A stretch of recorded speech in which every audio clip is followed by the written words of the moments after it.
Salut, salut! En ce beau jeudi après-midi pour nous, très ensoleillé, il commence à faire beau, ça commence à être le printemps. C'est cool, ça fait du bien. Alors, contente de vous accueillir. Salut Alexandra, c'est longtemps que je t'ai vu, comment vas-tu? Allô Jacques, ainsi que ta puce comme tu dis. Donc, doucement, vous allez arriver pour que je vous parle de ce qui m'a été inspiré tout à l'heure par rapport au live d'aujourd'hui. Éclairage intéressant qui me concerne aussi, bien évidemment. Salut Francine, Fabienne, Alexandra. Ouais, c'est vrai, ça fait du bien d'avoir du soleil, hein, parce qu'au Québec, on en avait besoin, je crois. Karine, coucou, Isabelle, bonjour ou bonsoir, tout dépend d'où tu viens. Alors, les amis, racontez-moi comment ça se passe de votre côté, si vous avez vous-même une définition du vide, ça peut être intéressant aussi, hein. Et pardon pour les gens qui me font des commentaires, genre, parce qu'il y a toujours un décalage hein, d'une trentaine de secondes entre vous et moi. Et je remarque des fois qu'il y a des commentaires qui arrivent quand j'ai déjà fermé le live, puis après, je peux pas vous répondre parce que je suis pas sur la même plateforme que Facebook. Alors, c'est pas parce que je ne vous lis pas, bien au contraire. Salut Lucie, Nadia, Laurence, Michel, Isabelle. Ouais, c'est ça, j'ai bien pensé avec ton nom que tu venais de la France. Sophie, coucou. Toujours un plaisir de venir pour les lives. Un rayon de soleil du pays de la Loire. Wow. J'espère que tout va bien chez vous. Oui, ça va très bien. Je te remercie. J'espère qu'il en est de même pour toi. Christine, coucou. Marie-Pierre, Corinne, Nancy, salut. Sonia. C'est le fun.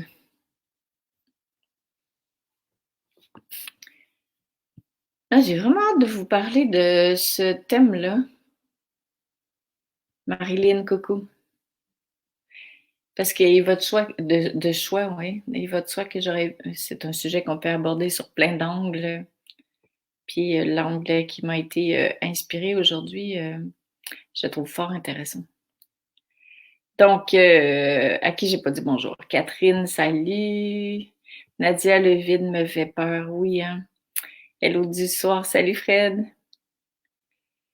Oui, c'est le vide, c'est un sujet fort intéressant, puis vide égale peur généralement, donc je vais vous en parler plus. Coucou Annick, Christiane, salut. Contente de savoir que vous allez bien. Marie-Claude, salut ma belle. Laurence, moi aussi j'ai hâte de t'entendre sur le vide. Oui, c'est une perspective, hein, parce qu'on pourrait passer une fin de semaine de stage sur le vide, on est d'accord. Mais c'est quand même une perte. De toute façon, qui suis-je pour discuter de ce que mes guides m'inspirent? Ce serait un petit peu prétentieux de ma part. Anita, je pense que c'est dit bonjour, je suis pas certaine. Lucie, tu dis, chose certaine, ce n'est pas remplir le vide par la malbouffe. Justement, j'en parle un petit peu. Sophie, ne pas avoir peur d'avancer. Se lancer, ne pas regarder en arrière. C'est vrai. Et Fabienne, tu dis, nous tellement hâte de te retrouver. Oh, c'est gentil. C'est privilégié comme moment pour moi aussi, Fabienne, sache-le. Corinne, qui dit bonjour à ses amis. Donc, 15h04. Alors, coucou Nathalie. Je vais me lancer et les autres personnes qui se joindront à nous seront les bienvenus, évidemment, comme d'habitude. Allô Agnès. Donc, voilà. Alors, aujourd'hui, en fait, c'est drôle. Ben, c'est drôle. C'est spécial parce que le thème m'a été inspiré ce matin, hein, quand j'ai fait le post. Et puis, mais j'ai écrit le titre, mais j'avais aucune idée de ce que j'allais dire. Donc, ma tête a essayé de voir ce que j'allais dire, ce qui n'était pas inintéressant. Mais je suis allée méditer dehors pour la première fois cette année. Ça fait un bien fou. Et là, poup, c'est tout descendu. Et évidemment, c'est totalement en lien avec ce dont je vais vous parler. Donc, c'est vraiment merveilleux. Alors, pour une dernière fois, je dis bonjour à ceux qui arrivent. Marianne, coucou. Le vide fait peur, mais laisse la place au nouveau. Ouais. Michel, accepter l'inconnu en confiance. Daniel, entre deux clients. Ah oui, tu le regarderas tout à l'heure. Catherine, le vide, c'est le saut quantique. Oh, c'est trop cute, ça. Alors voilà. Donc, belle communauté d'amour entière. Tu as bien raison, Corinne. Alors voilà, je me lance. Donc, le vide peut être abordé sous deux angles. Il y a le vide extérieur qu'on vit plus que jamais maintenant parce que il y a personne autour de nous qui peut nous dire ce qui va arriver. Donc, on peut percevoir plus que jamais cet espace de vide autour de soi dans le monde entier pour la première fois qui est installé volontairement. Mais aujourd'hui, ce qui m'est proposé d'aborder, c'est pas tant celui-là, parce que je l'ai abordé sous plusieurs formes, mais l'un va avec l'autre. C'est plus nos vides intérieurs. Et c'est important d'avoir beaucoup d'amour et de compassion pour soi, parce que on a appris à remplir notre vie intérieure. On a appris à remplir nos espaces de vide intérieur depuis qu'on est probablement petit par différentes choses. Donc, entre autres, ce que je vais nommer aujourd'hui, c'est qu'on a rempli notre vie par des connaissances qui ne sont ni bonnes ni mauvaises, mais qui ne sont que des connaissances. Quand vous allez mourir, les amis, je vous avertis d'avance, vous apportez rien de ça avec vous. Donc, si ça sert votre évolution, c'est cool. Mais pour certaines personnes, ça a pu, mais c'est à vous de prendre vos lunettes respectives, remplir des vides, ce qui était le cas pour moi, parce que comme je pensais que je valais rien, puis que j'attendais la reconnaissance de mon père, ben, je me suis rendue jusqu'au doctorat pour enfin être reconnue, puis qu'on me dise « Wow, bravo! Bravo, Lynn, c'est super! » Puis c'est pas arrivé. Donc, finalement, aujourd'hui, je fais rien de mes 12 ans d'université, mais ça m'a appris beaucoup quand même. C'est pour ça qu'on fait jamais de mauvais choix. Donc, on a pu remplir des vides par des connaissances. On peut encore, pour certains, remplir des vides, remplir le vide actuel qu'impose le confinement ou le demi-confinement, là, parce qu'on est en train de sortir de là, mais tout de même, le passage n'est pas terminé, par vouloir savoir tout le temps, tu vois. Aller chercher plein d'informations pour remplir ce vide-là intérieur qui est inconfortable. Donc, c'est à vous de voir. On peut aussi remplir nos vides par de la reconnaissance. Donc, s'installer inconsciemment de manière générale dans une position où on va toujours faire les choses parce qu'on a besoin d'être aimé de l'extérieur. On a besoin d'être vu, on a besoin d'avoir une place, on a besoin d'être reconnu. Et pas du reconnu du genre moi je suis meilleure que l'autre, mais reconnu dans le sens où j'existe, je suis une belle personne. Est-ce que quelqu'un va finir par le voir un jour? Alors, on a pu essayer de remplir ce vide-là par l'extérieur, par cette forme de reconnaissance-là. On peut encore le faire par de la nourriture, c'est-à-dire gaver le vide intérieur par justement de la bouffe, ou ça peut aussi être par de l'alcool, ou ça peut aussi être par des drogues. Mais vraiment, dès que le vide est inconfortable, il faut que je le remplisse. Parce que je suis pas bien avec ça, j'ai peur de ce que je rencontre. Ça peut aussi, le vide, avoir été et être encore rempli par un rôle qu'on joue, par une identité. Si par exemple, on se définit uniquement à partir de notre travail ou qu'on se définit uniquement à partir de notre rôle de parent. Ça peut même aller jusqu'à des rôles très nobles, comme si je me définis uniquement à partir de mon rôle de bénévole. Ben, si demain matin je me casse une jambe Ou là, avec le confinement, ben qui suis-je? Donc, si j'ai essayé de remplir ce vide-là par une fonction, par un rôle, peu importe quel rôle soit-il, ça fait en sorte que quand le rôle part ou quand le rôle ne peut plus s'exercer comme avant, je reviens au vide. Et des fois, c'est pire qu'avant parce que je me suis laissé croire que ça m'aiderait.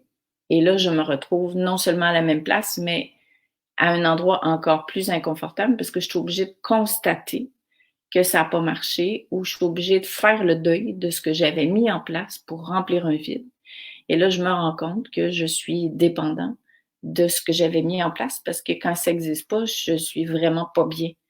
Donc, il y a plein de choses comme ça. Mais la cigarette aussi, ça peut en être un. Je me rappelle quand je fumais, c'était tout à fait ça.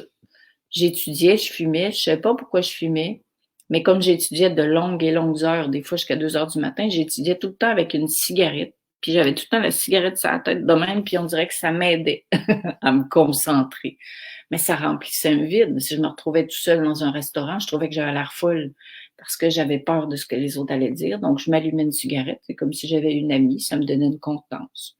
J'avais l'impression de ne pas être tout seul. Mais ce sont toutes des manières qu'on a générées de remplir nos vides par le bruit. Il y a des gens qui sont incapables d'être dans le silence. Le silence, faut tout le temps qu'il y ait la radio, faut toujours qu'il y ait la télé allumée, faut toujours qu'ils soient dans des endroits où c'est bruyant. Il y en a d'autres qui doivent toujours bouger, remplir le vide intérieur par des activités, mais tout le temps, tout le temps, tout le temps bouger. Et pas bouger parce que l'élan vient de l'intérieur, mais bouger pour que ça remplisse quelque chose de l'extérieur. Vous la voyez, la différence entre les deux. Donc, ça, comme pour la majorité d'entre nous, en tout cas, si vous êtes humain comme moi, j'imagine que vous avez fait au moins l'un d'entre eux, sinon plusieurs, et que vous avez fait de votre mieux, de manière inconsciente, pour composer avec la vie, avec ce que ça propose, avec l'inconfort du vide, et que là, évidemment, avec cet espace qui nous ramène à soi et qui n'a pas fini, je ne veux pas vous décourager, mais on n'a pas encore fini de revenir complètement à l'intérieur de soi si on le veut bien, ben on est appelé à rencontrer ce vide-là. Et là, évidemment, je vous l'ai dit, aujourd'hui, je parle du vide intérieur principalement. Pourquoi c'est important de le rencontrer avec bienveillance? Parce qu'on a mis beaucoup d'efforts pour le remplir. On a travaillé fort pour ça. Puis peut-être qu'on travaille encore fort pour le remplir. Et à la limite, je dirais qu'aujourd'hui, c'est encore plus exigeant qu'avant de le remplir. Ça demande plus d'énergie pour remplir le vide qu'avant. Parce qu'il y a comme une part de nous maintenant qui commence à être consciente de ce réflexe de remplir le vide. Puis là, on le fait, mais on se sent coupable de le faire.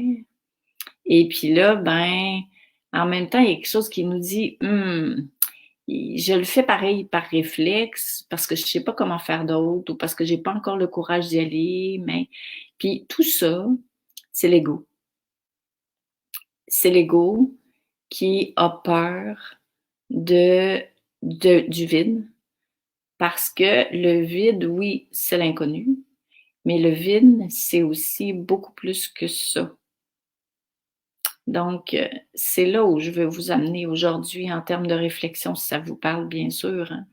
Il n'y a jamais rien d'obligatoire dans tout ce qui me traverse, qui vous est proposé. Donc, vous prenez ce qui vous parle. Mais de un, conscientiser comment vous avez travaillé fort pour remplir les vides. Quels sont vos modes de remplissage? On met un peu d'humour, comme d'habitude. C'est cool.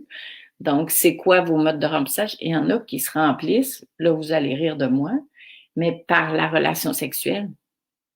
Quelle belle façon de se remplir d'amour ou de faire le plein d'amour qu'avec un conjoint qui nous donne ce qu'on voudrait avoir pour justement assouvir cet espace de vide-là. Bref, on pourra en nommer toute la journée. Donc, prenons conscience de ce réflexe-là.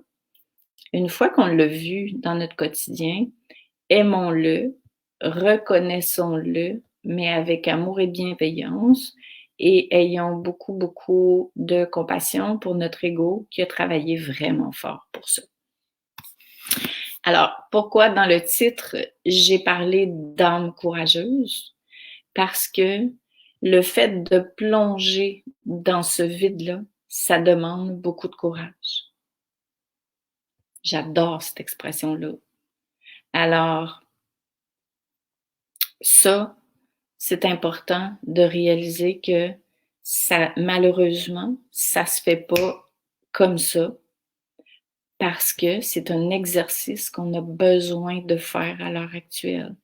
Donc, avant de continuer, je vais voir de Sonia qui dit est-ce qu'il est possible de combler ce vide par le silence? Tu vas voir ce que, si tu as toujours cette question-là, dans quelques minutes, tu me reviendras. Alors, salut Fabienne, Nancy, je travaille fort pour remplir le vide par une urgence de vivre. Oui, c'est intéressant de le voir, ça. Elle vient d'où, cette urgence de vivre-là? Et il y a juste vous qui pouvez répondre à la question. Il n'y a personne d'autre qui peut avoir la réponse pour vous. Et si vous entrez dans le vide avec le cœur, plus vous allez avoir vos propres éclairages, c'est-à-dire tout à coup de « Ah ouais ». Sauf que on peut regarder pendant 10 ans comment on remplit notre vide et jamais arriver à entrer dedans. Mais comprenez votre ego, il y a la chienne de rentrer dans le vide. Là. Il a peur pour mourir. Là. Ça fait 20, 30, 50, 60 ans qu'il vit comme ça. Puis là, tout à coup, ben, parce que c'est l'émergence du nouveau monde, puis on est en confinement, mais il faudrait que je rentre comme ça facilement là-dedans. Alors, c'est sûr qu'il faut le comprendre, lui. Il y a vraiment la trouille. Il y a la trouille, là, mais il est sûr qu'il va mourir s'il va dans le vide. Donc, l'éclairage qui m'est venu tout à l'heure en méditation, c'est que le vide égale l'instant présent.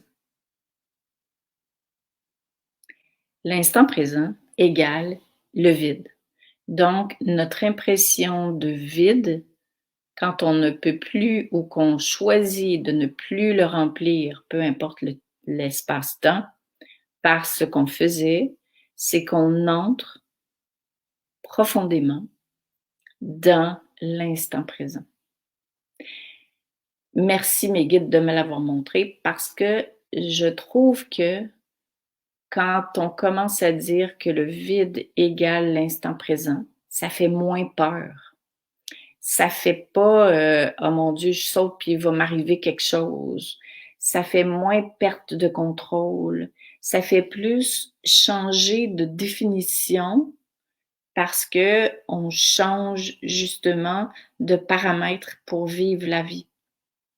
Alors, si par exemple, le silence pour moi, c'est inconfortable parce que justement, j'entre dans le vide. La solitude, j'en ai pas parlé, mais la solitude, c'est une représentation du vide. C'est-à-dire que j'ai peur d'être toute seule parce que j'ai peur du vide que ça réveille. Alors, si par exemple, je vais prendre ça comme exemple pour avoir un filon, là, puis pas m'épivarder partout. Si par exemple, vous avez peur de la solitude et que vous savez que vous allez passer la semaine tout seul ou le week-end tout seul, puis que vous n'aviez pas l'habitude, ben, vous pouvez choisir de faire, OK, de un, c'est mon ego qui a peur de la solitude.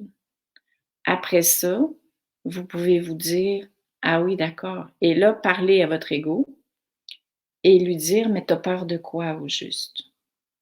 Donc, la réponse, vue sous cet angle-là, qui est en même temps un outil, de dire, ah oui, d'accord, finalement, tu as peur de l'instant présent. Et le réflexe de l'ego, c'est de vouloir remplir l'instant présent, tout le temps. Ça fait du sens ce que je vous dis là jusqu'à présent? C'est vraiment important de comprendre ça. C'est une autre façon de voir la vie qui n'est pas négative. Vous n'avez pas de problème à régler. Vous n'avez pas un problème parce que vous remplissez vos vides. C'est une autre conjoncture de la vie que tout à coup, le vide égale l'accès à l'instant présent. Si vous rencontrez pas le vide, vous rencontrez pas l'instant présent parce que l'instant présent se présente dans le vide. Alors que si on veut commencer à apprendre à vivre à partir du cœur, qui est qui est la base du nouveau monde, on va vivre à partir du cœur, on doit rencontrer l'instant présent. Parce que c'est dans l'instant présent, dans ce dont on a craint, dans ce qu'on craint encore, que s'installe la connexion à partir de laquelle vous allez pouvoir être inspiré, guidé, aligné pour vivre chaque moment en fonction de ce que votre cœur veut vivre et non vivre chaque moment en fonction de vieux réflexes, de vieux conditionnements ou de ce que vous voudriez faire vivre à votre cœur. Comprenez-vous le truc? Donc, le nouveau monde, il ne se vit qu'à partir de l'instant présent. Alors, si vous voulez, vous pouvez commencer dès maintenant à essayer de vous habituer, à prendre conscience de comment vous remplissez vos vides. Prenez-en juste un à la fois, s'il le faut, avec beaucoup d'amour, beaucoup d'auteur, beaucoup de bienveillance. Puis, justement, que je le résume, ce que je disais tout à l'heure, là, c'est votre ego, votre mental qui dit « Ah ouais, t'as peur de quoi? » Ben oui, t'as peur de l'instant présent. D'accord. Alors, prenez votre mental bras sous bras avec votre humain et dites-vous, ben finalement, on n'a rien à perdre à y aller. C'est sûr que ça va être inconfortable. C'est sûr qu'au début, votre ego va ruer dans les brancards parce qu'il va chercher à remplir tout ça parce qu'il va avoir peur de ce qui est là. Mais ce qui est là, c'est l'instant présent. Et vivre dans le cœur, ça ne se vit nulle part ailleurs que dans l'instant présent. Nulle part ailleurs. Donc, plus vous allez apprivoiser l'instant présent, plus vous allez être en lien avec vous-même, plus vous allez arriver à être à l'écoute de ce qui voudrait se vivre à travers vous. Donc, ce n'est plus vous, votre ego, qui contrôlez votre vie, c'est vous qui vous mettez dans une disposition intérieure qui fait que la vie peut s'exprimer à travers vous. C'est big ce que je vous dis là, parce que c'est une autre manière de vivre. C'est un art de vivre. Et si vous ne commencez pas à l'intégrer tranquillement dans votre vie, ça va être de plus en plus difficile pour vous avec les mois, avec les années, parce que ce qui est souhaité du point de vue du grand plan divin, c'est qu'on arrive à vivre complètement comme ça. Et l'exemple que je vous donnais au début, c'est-à-dire que ce matin, je me suis dit, bon, qu'est-ce que je vais dire dans le live? OK, c'est ma tête. C'était pas inintéressant. Mais une demi-heure avant le live, je m'assois pour méditer. Puis bon, c'est sûr que j'ai plus l'habitude, mais comme vous, je m'exerce encore. Et là, flac, c'est tout descendu. C'est comme ça qu'on est appelé à vivre à l'heure actuelle. C'est moins forçant, mais au début, c'est déstabilisant pour l'ego qui a l'habitude de vivre autrement. Alors, Corinne, tu dis, j'ai dit stop au vide il y a quelques jours, ça demande d'énergie, c'est pas simple. En fait, tu vois, ça dépend comment tu le vois. On peut dire stop au vide ou on peut dire je rentre dedans. Je saute dedans, mais pas je saute dedans parce que j'ai peur de perdre pied. Je saute à pieds joints dans l'instant présent. Oh, ça c'est cœur, il faudra faire une citation avec ça. Je saute dans l'instant présent à pieds joints au lieu d'avoir peur de perdre pied. C'est la différence entre le langage des deux mondes. Alors, c'est à nous de redéfinir des choses pour que ça nous apparaisse beaucoup plus accessible. Tu sais, je me rappelle, cet exemple-là me vient depuis tout à l'heure, puis il faut que je vous le partage, je vais continuer de vous lire après.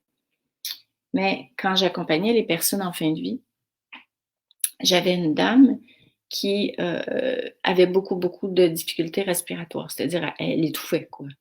Puis, évidemment, ce que j'ai remarqué avec les milliers de personnes que j'ai accompagnées, c'est que plus tu es stressé dans la vie, plus tu es tendu, plus tu meurs comme ça. Parce que mourir, c'est juste changer de forme, arrêter de respirer. Donc, si tu as été stressé, si tu sais pas où tu t'en vas, si tu n'es pas calme par rapport à ce passage-là, ben, il y a une détresse respiratoire qui s'installe.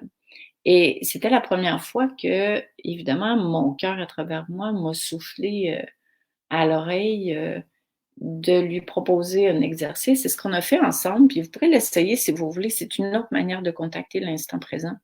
C'est que je lui avais dit, OK, puis je le faisais avec elle. Je lui avais dit, on va inspirer, puis entre l'inspiration et l'expiration, essayez de faire de la place. Parce que pour elle, imaginez-vous quelqu'un qui est en détresse respiratoire, c'est très difficile. Alors, je lui ai pris la main, puis j'ai dit, OK, on va le faire ensemble. Et je lui disais, le calme, même l'espace dans lequel vous vous en allez, en mourant, c'est entre les deux. C'est l'instant présent. Donc, ce qui nous sépare de notre divinité, de l'intelligence de notre cœur, de l'autre côté des nuages, de la paix, c'est ce qui est avant puis ce qui est après. Et si on s'exerce à trouver un espace entre les deux, donc à agrandir l'instant présent, c'est un petit peu ça qu'on a fait aussi avec la respiration que Suzanne nous a proposé l'autre jour. C'est agrandir l'entre-deux entre l'inspire et l'expire. Et ça, c'est l'instant présent. Et le calme, l'inspiration, la direction, la connexion, votre sagesse arrive dans cet espace-là. Pas quand vous voulez, pas comme vous voulez, mais en temps divin. Donc, ça, c'est important.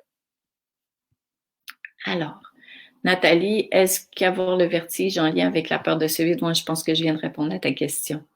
Catherine, je mets de la musique dès que je me lève. Oui, c'est une belle idée. Vous pouvez trouver des moyens intérieurs et des moyens extérieurs en réfléchissant toujours au fait que si un jour il n'y a plus de musique, est-ce que vous êtes capable de réveiller la musique de votre cœur en vous? Mon Dieu, c'est poétique au bout de ce live-là. Donc, c'est tout le temps ça qu'il faut vous demander. Si ce que je mets en place, qui dépend de l'extérieur, me nourrit et que demain ça part, est-ce que je suis en mesure de le remettre en place de l'intérieur pour pouvoir me permettre de rencontrer l'instant présent? Ça, c'est très important.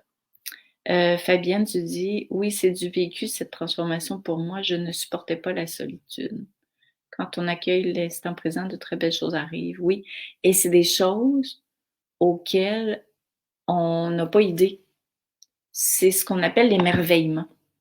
C'est que tout à coup, au début, c'est inconfortable, mais là, tout à coup, il se passe quelque chose. Puis on fait comme, oh, wow! Notre tête n'aurait jamais pu imaginer ce qui s'en vient parce que d'un, elle n'est pas capable d'y aller. Et c'est ça qui fait qu'une fois qu'on l'a installé, on a envie de continuer. Tu sais, une autre façon de remplir, c'est comme être sur les réseaux sociaux toute la journée. Alors, je remplis mon vide. Et le mieux-être, il n'y arrivera pas par ailleurs. Sophie, tu dis, où est-ce que tu es? Je te trouve plus. Je respire mieux en t'écoutant, je suis plus calme. Nadia, tant mieux, ma belle. Sophie, merci énormément, ça me fait vraiment plaisir. Marie-Pierre, ça me parle, le vide, c'est accueillir le rien. Oui, et en même temps, tu as raison. C'est ce que j'allais dire. Tu vois, le rien, c'est le tout. Parce que le tout peut se manifester uniquement dans un espace vide, mais pas vide dans le sens de sec, aride, vide dans le sens de libre de toute forme d'intention, de projection, de référence passée. C'est ça qu'on est appelé à atteindre. Puis j'aurais envie de vous dire, profitez-en pendant qu'on traverse cette période-là. C'est le temps là, de le faire. Parce que sinon, vous allez encore chercher des réponses et des états à l'extérieur de vous. Et on va traverser cette période-là et plus la fréquence d'amour va augmenter, plus vous allez vous sentir inconfortable parce que plus vous allez sentir dans vos cellules que vous êtes loin de ça. Alors là, c'est vraiment le temps de faire quelque chose avec ça. Agnès, tu dis, ça résonne bien, le vide égale l'instant présent. Oui, c'est plus évolutif. Ça vous donne un espace à partir duquel vous pouvez faire quelque chose. C'est le langage du nouveau monde, les filles. La solitude, il faut s'en faire un ami. Oui, c'est vrai. En même temps, il faut voir. Hein. Est-ce que c'est une phrase que je me dis, mais à laquelle je ne crois pas? Ou c'est vraiment quelque chose que j'accepte de rencontrer? Moi, c'est quelque chose que j'ai eu beaucoup de difficultés à rencontrer, c'est la solitude. Vraiment. Et même encore, il y a des espaces aujourd'hui, c'est plus rare, mais où c'est inconfortable. Mais là, ce que je fais, c'est que je m'assois sur ma chaise de méditation, puis je rentre dans la solitude. Je vais voir. Je pénètre dans ce qui est inconfortable plutôt que de vouloir l'éviter. Pendant des années, ce que je faisais, c'est que je dormais. C'est comme si j'évitais l'instant présent ou je raccourcissais l'instant présent en dormant. C'était comme mon mécanisme de compensation. C'est fou pareil, hein? Mais c'était ça. Alors, Fabienne, c'est bon. Je t'ai lu. Marie-Pierre aussi. Le vide est énergie, bien sûr. Marie-Alice, merci pour ton accompagnement. Passer ce moment spécial, ça me fait plaisir. Sophie, ça me dérange plus la solitude. Tant mieux. Tant mieux. Ça veut dire que tu as autre chose. On a tous quelque chose. Là, j'ai plus surfé sur la solitude, mais tu sais, j'ai donné plein d'exemples de quoi on a cherché à se remplir toute notre vie durant. Alors, allez voir, vous, de quoi vous vous êtes rempli avec beaucoup de courage. Et maintenant, si vous le voulez, choisissez d'avoir le courage de pas arrêter complètement, mais d'avoir un rapport différent et d'entrer dans cet instant présent pour vous. Isabelle, tu dis, j'adore être dans le silence, ça me comble. Cependant, j'ai des difficultés à en sortir pour retrouver la vie extérieure. Tu vois, hein, que le défi est différent pour chacun. C'est ça qui est intéressant. Donc, les éclairages, ils sont toujours précis et à la fois généraux. Et chacun y trouve son enseignement ou son outil ou pas. Hein, ça dépend des lives ou des personnes, mais celui-ci est quand même assez très présent. Alors le reste, ben, c'est à vous de voir. Tu vois, dans ce cas-ci, on peut se trouver bien avec soi. Et là, tout à coup, ben, de vivre, de rester rempli de l'intérieur dans le moment présent, entouré de d'autres personnes. Ça peut être un gros défi aussi. Laurence, tu dis la solitude quand on est seul chez soi se vit bien pour toi. Là où ça devient difficile, c'est au milieu des autres. Ouais, c'est un peu la même réponse que je faisais. Hein? Donc, et la vie, c'est ça aussi. C'est de grandir de l'intérieur, de se renforcer et après d'aller expérimenter ce bien-être qu'on a trouvé en soi dans la dualité, dans l'humanité. Parce que, évidemment, sinon, on va aller s'acheter une île déserte et on va être tranquille pour le reste de notre vie. Mais vraiment, c'est tout le temps ce passage-là. Même chose que quand on médite, ça peut être hyper confortable, mais après, le but, c'est pas de rester toute la journée en méditation, c'est de prolonger l'espace méditatif qu'on a rencontré, donc l'instant présent paisible, et de l'amener dans la vraie vie. C'est ça qui nous est demandé. Et c'est pour ça que depuis un certain temps, je parle beaucoup de l'équilibre entre l'humain et le divin. Parce que des fois, on a trouvé moyen de se protéger de l'autre pour être en paix ou de s'isoler pour justement remplir ses vides pour pas que personne s'en aperçoive. Et chacun a ses réflexes. Donc, Isabelle, tu dis, je peux rester 4 heures dans la journée. Mais cool. Alors, regarde-toi ce que tu es appelé à transformer si ça te parle. Donc voilà, alors c'était le live du jour. Donc je vous embrasse super fort et demain on va compléter les lives de la semaine par une méditation silencieuse. Donc on va entrer ensemble, réunis par le cœur, dans cet instant présent pendant une vingtaine de minutes. Donc, je vous embrasse super fort, puis on se retrouve demain, même heure, même poste. Bisous, bye!